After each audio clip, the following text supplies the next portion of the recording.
कारण असताना उकरून काढणं ते नाव वाद. महिला मंडळ पटकन उत्तर द्यायचं पटकन. तुम्ही तुमच्या भावाची पोरगी तुम्हाला सून करून आणली, लबाड बोलायचं नाही, पटापटा बोला. आधार व्हावा म्हणून का निराधार व्हावा म्हणून? आधार. जिनं आणली तिची मुलाखत घ्या, भेटा तिला, तिला विचारा फक्त काय झालं. तोंड झोडाया माणूस मिळाला तिला. तिला जर विचारलं धाकट्याचं लगीन करते का, तसा मोकळा देवाला सोडीन पण नको का, एवढी जिरावली. मग कधी ध्यानात ठेवायचं, भावाची पोरगी करायची सहसा टाळावाच. टाळावं नाही म्हणजे करूच नाही.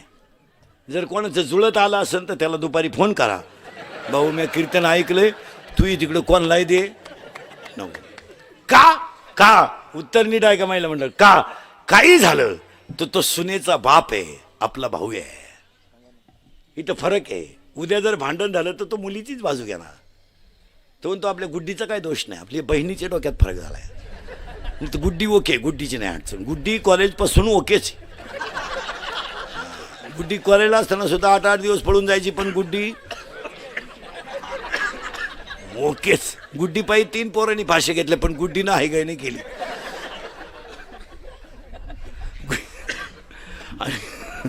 फक्त आपल्या बहिणीच्या डोक्यात फरक झाला आणि तिला गुड्डीच गोळ्या देईल. नाही नाही, रक्ताचे नाते तुटत नाहीत असं नाही चालत.